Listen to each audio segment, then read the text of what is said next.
Olá, eu sou o Giovanni de Souza. Este é o quarto trimestre de 2022 da classe de juvenis Andando em Amor. Esta é a lição número 7. O amor não é invejoso.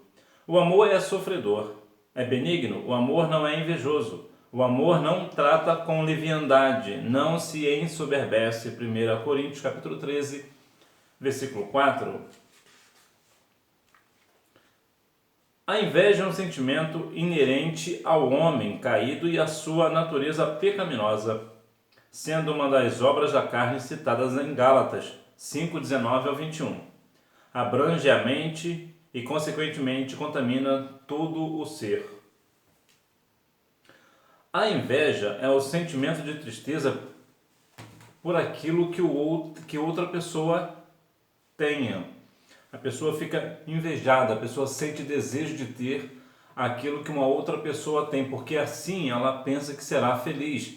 Porque se a outra pessoa tem, é porque essa pessoa tem um nível que ela acha que tem, né? Então o invejoso acha que tem, né? Então o invejoso, ele quer ser igual àquela pessoa. Então se uma pessoa tem um determinado bem, então aquele invejoso também tem que ter para estar no mesmo nível daquela pessoa, ou seja, ele sente uma tristeza. Essa que é a definição mais precisa de inveja, que é o invejoso, ele sente tristeza por aquilo que a outra pessoa tem, ou talvez, né, tristeza por aquilo que a outra pessoa é. Sobre a inveja, a etimologia da palavra. A palavra inveja, porém, no latim invidia, tem um significado forte e real, pois identifica ter desprazer na felicidade do outro. O invejoso pensa: se eu não posso ter, ninguém o terá. Infelizmente, a inveja, ela é acometida, o invejoso é acometido desse sentimento de tristeza pelo fato de outra pessoa ter. Infelizmente, até mesmo no meio cristão, eu ouvi uma certa vez uma pessoa, né, uma irmã, dizer o seguinte: não é possível que Deus vai fazer isso para aquela outra pessoa e não vai fazer pelo meu esposo. Meu esposo dá um dízimo muito mais alto do que ela. Por que ela disse isso? Porque ela sentiu inveja da bênção que a outra pessoa, né, no caso o esposo de uma outra pessoa, recebeu. Que coisa triste. Isso é triste estar no nosso meio, mas infelizmente até pessoas cristãs estão também sujeitas a ter esse tipo de inveja. Pessoas que invejam o cargo do pastor, por exemplo, invejam o cargo da liderança, né, de um líder do departamento, enfim, a regência do coral, a regência do departamento, né, ou mesmo a inveja de ser um professor de escola dominical, né, por estar, né, na verdade, por estar no lugar do outro. Infelizmente, esses tipos de coisas acontecem. Não deveria, mas nós também não podemos tapar o sol com a peneira. A verdade é que acontece no nosso meio, infelizmente. Os 3 elementos da inveja. Segundo ele, a concupiscência da carne produz cobiças, ódios e rivalidades invejosas. A concupiscência dos olhos faz surgir luxúria, cobiças e práticas malignas. E por fim, a soberba da vida traz a arrogância da justiça própria, do desejo de poder, posição e riquezas, como a prática do hedonismo. É muito claro a ideia da concupiscência da carne a produzir cobiças, né? Traz aquela questão de cobiçar aquilo que a outra pessoa tem, desejar desenfreadamente aquilo que a outra pessoa tem, ter o ódio, a rivalidade. E é estranho às pessoas invejosas. Dá um exemplo aqui bem claro, bem prático. Imagina que uma pessoa tenha inveja do carro que uma outra pessoa tem. Então ele quer ter aquele carro. Só que ele quer ter aquele carro, mas ele não tem habilitação. Ou seja, fica claro, fica notório que é uma inveja. Como é que a pessoa vai querer ter um carro se não tem, vai cobiçar algo que não pode ter, não está preparado para a benção ainda? Antes de ter o carro, precisa ter habilitação. É claro que por alguma razão a pessoa pode comprar um carro, não tem nenhum problema. Eu não tenho habilitação, mas eu vou comprar um carro, aproveitar o preço que agora eu posso e depois eu dou um jeito de tirar a habilitação. Isso aqui é uma outra dinâmica. Agora, a pessoa nem tem habilitação e quer ter um carro porque a outra pessoa tem. Então ela quer estar, como eu falei no início, no mesmo nível. Então cria-se também rivalidades, né? Se a pessoa está no lugar onde está, eu quero estar no lugar onde ela está. Então, por conta disso, acontece até assassinatos, né? Brigas, porfias, né? Rivalidade entre si, porque ele quer estar no lugar do outro. Então, é algo que nós não devemos ter na nossa vida. Tem também concupiscência dos olhos, vai surgir luxúrias, cobiças e práticas malignas. De modo geral, para resumir, a inveja não vem da parte de Deus. A inveja não vem da parte do Senhor. Diferenciando os sentimentos, aqui vamos falar sobre aqui 3 pontos principais sobre diferenças bem pequenas entre inveja e ciúme, inveja e admiração, inveja e cobiça. Inveja e ciúme. Embora sejam parecidos, possuem uma grande diferença. O ciúme está ligado ao medo de perder algo que possui. Isso, no caso, seria o ciúme. A pessoa tem medo de perder aquilo que tem. Já a inveja é o sentimento de desejo pelo que outra pessoa possui. Então veja que a diferença aqui é, na verdade, invertida, né? O ciúme é uma questão de medo de perder aquilo que tem e a inveja é o desejo de possuir o que a outra pessoa tem. Inveja e admiração. Há quem fale sobre ter inveja santa do outro, mas a inveja de origem pecaminosa jamais será santa. O termo mais assertivo para o que se quer expressar talvez seja admiração. Admirar algo ou alguém não é pecado, desde que não haja desejo de destruir ou tomar o que é do outro. O que é admiração no modo geral? É quando você admira uma pessoa, quando você não compreende essa pessoa. Se a pessoa faz algo tão extraordinário que você não consegue compreender como é que ela faz. Vou dar um exemplo aqui prático, vou citar aqui 3 nomes, porque muito provavelmente você vai se identificar com um deles, que é o Cristiano Ronaldo, o Lionel Messi e o Neymar Júnior, como jogadores de futebol. Por que você admira eles? Porque você não sabe como que eles jogam tão bem. Você talvez saiba que haja uma disciplina, haja um treino, mas não consegue entender a habilidade que eles têm para isso. Então veja que aqui é uma admiração, você não quer estar no lugar dele, mas você apenas admira ele, fica impressionado ou impressionada com a habilidade que tem os jogadores. Isso vale para todas as esferas da vida. Há pessoas, por exemplo, que você tem admiração pelo seu pastor, por exemplo, pelo seu professor da escola bíblica dominical, né, até o líder do departamento, você tem admiração, você se impressiona com a forma com que ele lidar com as situações adversas, né, com as situações difíceis. Né? Pensei que ele fosse fazer algo terrível, mas não, ele soube fazer com maestria e conseguiu resolver o problema sem prejudicar ninguém. Como é que ele consegue fazer isso? Então você tem a admiração por essa pessoa.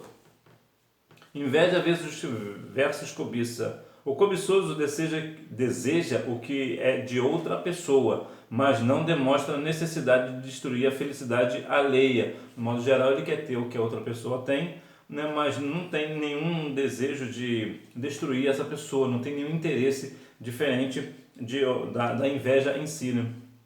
Para o invejoso, não basta apenas ter a bênção alheia, pois para ele o insuportável é ver alguém mais feliz que ele, por isso faz de tudo para destruir o adversário.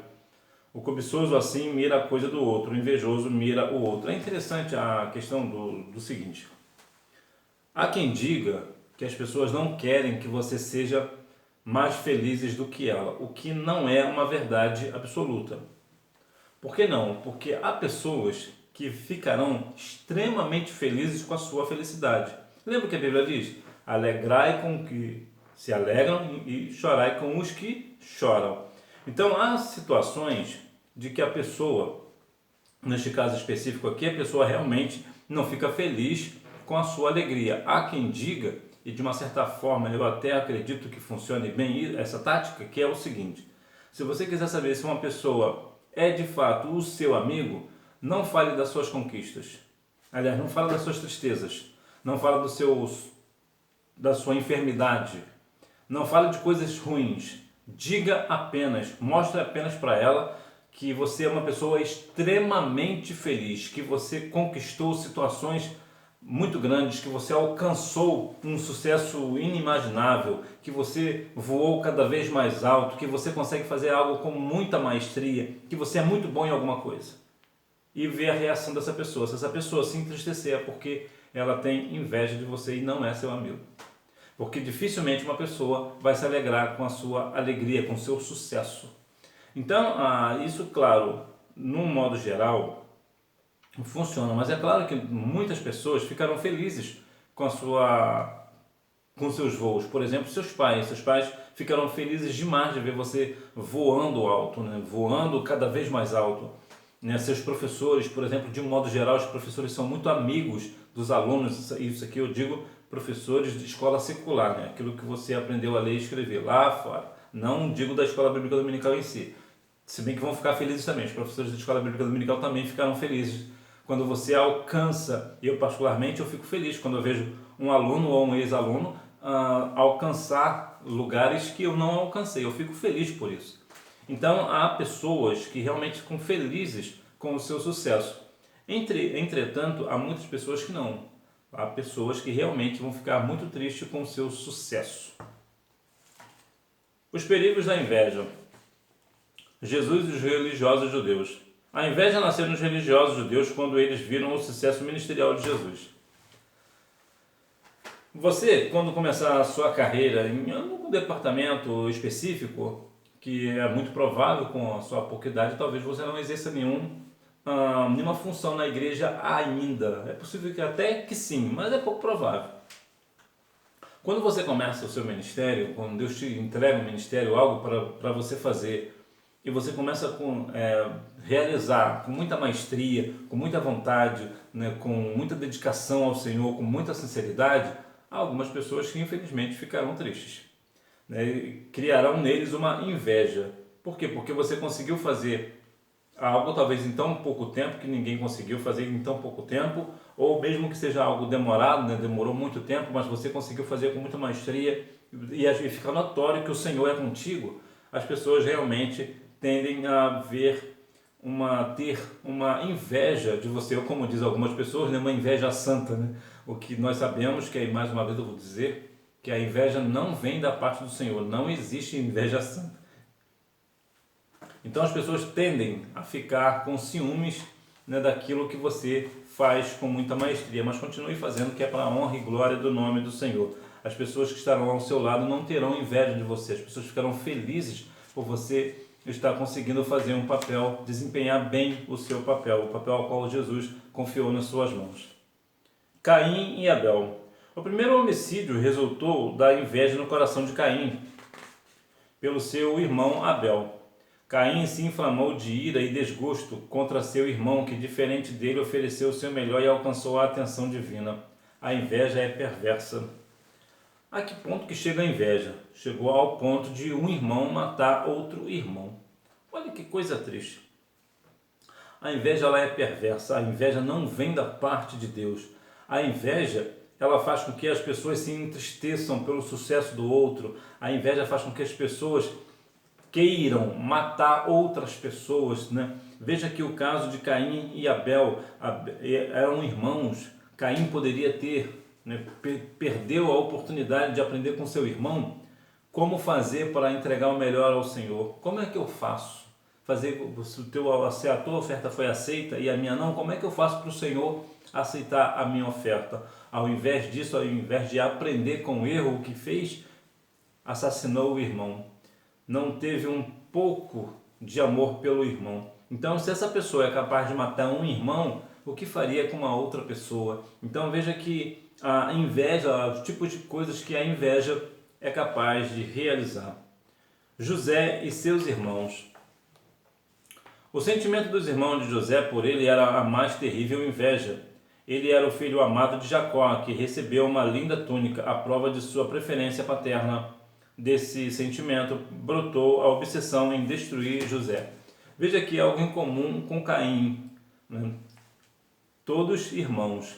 Caim é irmão de Abel e José agora com seus irmãos. E os irmãos de José também sentiram inveja do irmão, a ponto de fazer, por essa questão da túnica. Aqui também vem também uma outra questão.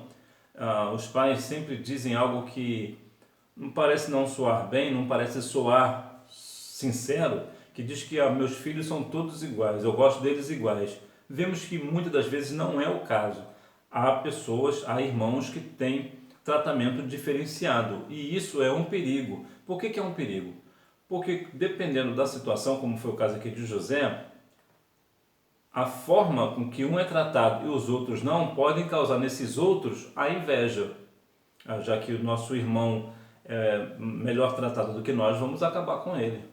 Para que a atenção dos nossos pais se dividam para nós, ao invés de ficar só para ele. Isto é perigoso. Então, os pais eles precisam realmente dividir essa atenção para todos. Verdade é que, de modo geral, não era aqui o caso de José, mas de modo geral, os pais tendem a dar mais atenção para aquele filho mais rebelde, né? Para aquele que dá mais trabalho. E por que isso? Porque esse que dá mais trabalho, né, é justamente isso, ele depende de mais atenção, então tem que dar mais atenção a ele para ver se ele consegue melhorar o caráter dele. Então os pais têm esse cuidado. Entretanto, não era o caso de José, mais uma vez, José era um bom filho, mas mesmo assim, como a prova ali de seu pai ter dado a túnica, ficou claro que José era o filho preferido, então causou inveja nos outros irmãos. Lidando com a inveja, reconheça o sentimento. O coração do ser humano é a origem de todos os tipos de males e entre eles está a inveja. Por este motivo, todas as pessoas em algum momento da vida irão senti-la. Negar este sentimento pode impedir que ele seja tratado e retirado de nós. Será que alguma vez você não foi invejoso? Não foi uma pessoa invejosa? Não invejou uma determinada situação? Talvez aquele celular novo do seu vizinho, que seu vizinho que é mais novo do que você e às vezes nem é cristão, tem um celular mais bonito do que o seu, mais moderno do que o seu e você ficou com invejinha? Para com esse negócio. Reconheça que você sentiu inveja, se foi o caso. Peça direção ao Senhor para que o Senhor tire isso de você. Porque verdade é, sempre no momento da nossa vida, nós teremos uma certa inveja de alguém. Né? Porque uma pessoa está num lugar onde nós adoraríamos, né? Estar, né? Adorar aqui no bom sentido da palavra, porque sabemos que devemos adorar somente ao Senhor. Ou você sente inveja porque eu queria ter aquilo que o outro tem, ser aquilo que ele é. Então, de um modo geral, todos nós, um momento da vida, vamos sentir inveja. Se nós não sentimos ainda, certamente um dia sentiremos. E se isso ficar notório, nós precisamos, a primeira coisa é reconhecer esse sentimento, reconhecer que que eu estou invejando o meu irmão, a minha irmã, e repreender, pedir direção ao Senhor para que isso não venha me trazer um problema no futuro. Evite se comparar. A inveja trabalha no âmbito da mente, desencadeando pensamentos quase incontroláveis de comparação e rivalidade. Infelizmente, as comparações estão presentes na vida do ser humano, por isso é preciso entender que cada um é diferente. Não é o fato de alguém saber cantar e o outro não que faz aquele melhor do que este. Compreender certas situações é, de fato, difícil, não? Mas deixa eu te falar uma coisa. Nunca se compare com os outros. Se compare com o melhor que você pode ser. Você precisa se comparar com você. Você precisa ser melhor hoje do que você foi ontem e assim sucessivamente. Você não precisa e não deve se comparar com os outros. Por que você nunca deve se comparar com os outros? Pelo seguinte, porque se por alguma razão você sabe fazer algo melhor do que o outro, você vai se sentir soberbo, que é pecado. Você pode se sentir soberbo. Por outro lado, se aquela pessoa sabe fazer algo melhor do que você, você vai se entristecer. Você ficará triste porque aquela pessoa é melhor do que você numa determinada área. E deixa eu te dizer algo. Todos nós encontraremos pessoas mais inteligentes do que nós, mais capacitadas do que nós, mais bem preparadas do que nós, mais inspirados do que nós, pessoas que cantam mais do que nós. Todas as vezes nós vamos sempre nos deparar com situações assim, com pessoas melhores do que nós em alguma área. mas isso não quer dizer que ela é melhor do que nós. E quando nós somos melhores em alguma coisa em relação a outra pessoa, isso também não faz de nós melhor do que ela.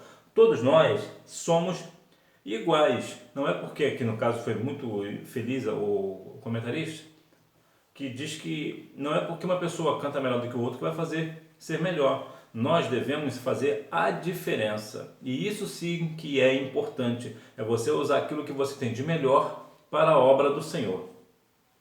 Cuide das emoções. É muito importante que não nos deixemos levar pelas emoções, pois elas são passageiras, irracionais e podem nos conduzir a atitudes impulsivas. A Bíblia nos garante que o Espírito Santo ajuda as nossas fraquezas, por isso ore e peça ajuda do Senhor. Cuidar das emoções implica equilibrá-las com razão, com o auxílio do Espírito, dominando nossos pensamentos para não focar naquilo que traz maus desejos. Quais são as suas emoções? Nós precisamos ter muito cuidado com o tipo de emoções que nós sentimos e não nos deixar levar por elas. Nós devemos ter inteligência emocional. O que é inteligência emocional? É não se deixar levar pelaquela emoção e acabar fazendo algo errado. Há pessoas que perdem até mesmo suas vidas porque agiram na emoção do calor do momento e fizeram algo que não deviam. Porque talvez todas as pessoas estão fazendo alguma coisa, aí essa pessoa vai lá e faz também. Só que essa pessoa que vai ser influenciada pelas outras pessoas não sabe fazer. E aí acaba fazendo algo que pode até mesmo dar fim à sua vida. Então nós devemos ser cautelosos com as nossas emoções. Não é porque todo mundo está fazendo o que eu vou fazer também. Até porque mamãe sempre diz, você não é todo mundo. Então nós devemos ter muito cuidado, né? Pedir ao Espírito Santo que nos conduza, né? Não se importar com o que os nossos amiguinhos, né, vão fazer, né? Ah lá, amarelou. Ah lá ele ali. É um fracote. Ele não consegue, ela não consegue. Tem desafios que nós não devemos aceitar. Ser desafiado é bom. Nós devemos, nossa vida é um desafio. Mas nem todo desafio nós devemos segui-lo. Se um desafio você vê que não é da parte do Senhor, você não precisa provar nada para ninguém. Você precisa o quê? É buscar na palavra do Senhor um caminho para você seguir. Você precisa buscar o Espírito Santo para que o Espírito guie a sua vida, porque é assim que você é guiado. Você é guiado pelo Espírito Santo e não por suas emoções. O amor é um antídoto. O amor deseja o bem. O verdadeiro amor ágape não se aborrece com a felicidade ou conquista do próximo, seja ele quem for. Muitas vezes, assim como o salmista Asaf, possuímos um senso de justiça, determinando quem deve ser próspero ou não. O amor, ele não se entristece com a alegria do outro. Ele não se aborrece com a felicidade do outro. A felicidade do outro é a sua felicidade também. Você se alegra com ele. Você fica feliz por ele. E nós devemos seguir a nossa vida assim, nos alegrando um com os outros. Se porventura o meu irmão comprou um veículo que eu não tenho, eu vou ficar feliz por ele, até porque eu vou, como ele é meu irmão, é meu amigo, de vez em quando vou andar com ele, vai me dar uma carona para algum lugar. Então nós não devemos cobiçar aquilo que não é nosso, cobiçar aquilo que não é nosso por direito. Nós devemos ter desejo por aquilo que nós podemos alcançar com o suor do nosso trabalho. Nós podemos trabalhar e vou fazer isso ou aquilo que vai melhorar a minha vida, a vida dos meus familiares, mas não fazer disso a prioridade, até porque por conta dessas prioridades muitas pessoas estão fazendo coisas erradas, se enriquecem de forma ilícita. Então vamos ficar felizes com a alegria do outro, né? O amor não é fingido. O amor verdadeiro não é fingido. É muito comum que o invejoso simule amor por alguém próximo, pode ser um grande amigo ou até mesmo alguém da família. Mas Paulo, em sua epístola aos Romanos, diz que o nosso amor não deve ser fingido, mas antes sincero, cordial e fraternal, valorizando o próximo. O amor é possível ser fingido e vou te explicar por quê. O amor é um sentimento verdadeiro, entretanto, muitas pessoas fingem amar. E isso é uma tarefa muito fácil. É muito fácil. Vou te dar um exemplo. As meninas agora vão entender melhor. Imagina que você tem um namorado e ele te manda flores sempre, ou chocolates, né? Você vai ficar feliz, João. Meu namorado me mandou flores, ele me ama. Não, ele não te ama. Ele pode até apenas estar fingindo. Ele apenas está mostrando para você algo que ele não é. Ele está fazendo algo para você porque ele sabe que você vai ficar toda derretida, né? Mas na verdade, o sentimento dele por você é outro. De repente, talvez ele só deseje você. Você entendeu, né? Então veja que há uma diferença. Nosso amor não pode ser fingido. Nosso amor tem que ser verdadeiro. Tem que ser um amor enraizado. E o que é um amor enraizado? É aquele amor que tem firmeza, mas que dá liberdade ao outro, né? O amor é perfeito. O amor de Deus é completo, incondicional, eterno e pessoal. Mesmo que este amor seja inalcançável para nós, enquanto seres humanos, devemos procurar nos aperfeiçoar no amor dele. O amor como dom supremo, como um caminho ainda mais excelente, relatado apaixonadamente em 1 Coríntios 13 pelo apóstolo Paulo. Em primeiro lugar, eu não gosto do termo apaixonadamente. Eu não gosto do termo paixão, se tratando do amor do Senhor e de amor no geral. Por que não? Porque a paixão ela é tida na Bíblia como um erro. Tiago 5,17. Somos sujeitos às mesmas paixões, ou mesmo sujeitos aos mesmos erros. Por quê? Por que paixão aqui é tida como erro? Porque a paixão ela é impulsiva. Você não domina, você não pensa no próximo, é aquilo que você só quer para si, você só quer para você não divide. E o amor faz exatamente ao contrário. O amor ele liberta, o amor deixa ir. Lembra que eu falei agora há pouco?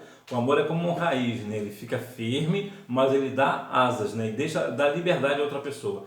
A paixão ela é diferente. A paixão ela é possessiva. Isso aqui é meu e ninguém toca. Então, o amor ele é perfeito, né? É o amor excelente aqui, como diz 1 Coríntios capítulo 13. Então o amor de Deus é um amor perfeito. É claro que nós jamais alcançaremos o amor do Senhor nesse sentido. O que eu quero dizer é, nós jamais amaremos na mesma proporção que Deus nos ama. Isso é impossível. Mas nós devemos, como exemplos que o Senhor nos dá na sua palavra, nos aperfeiçoar em amor. Cada dia mais vamos amar um pouco mais, vamos nos dar um pouco mais ao próximo e esquecer de nós, né?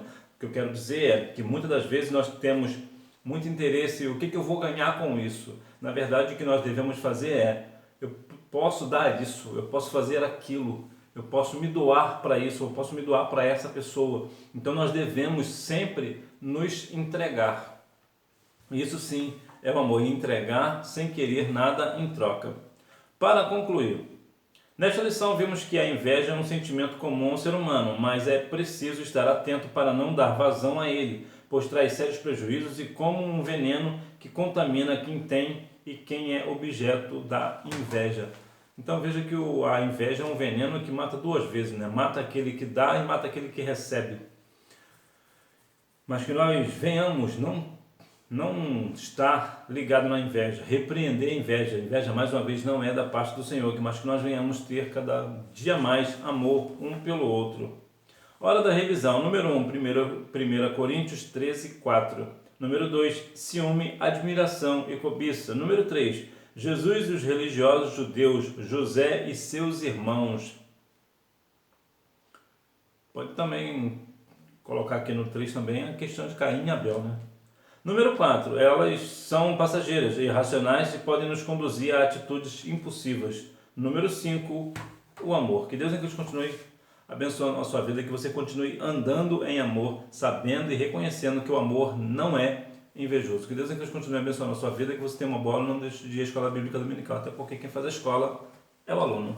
Tchau!